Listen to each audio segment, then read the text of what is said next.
So, good day mga kamaster. Ngayon po ay bibidyo po natin yung padala po ng CU fishing tackle po na mga fishing lure po. Tatlong piraso po ito mga master. Mga jig type ito mga lure na ito mga master. So, ngayon po, magaganda tong klase ito mga master. So, ito una-una. Yan.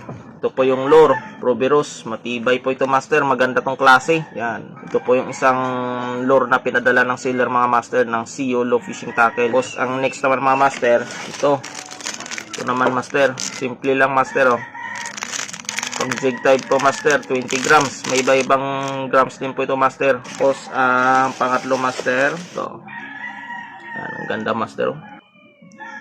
So ito mga master, yung mga fishing lure mga master, pang jig type, tatlong klase. Ito na po sila lahat. Maganda to, sulit na sulit ang ito master, yung kanyang quality nito, matitibay, maganda. Ito luminous ito master, klase.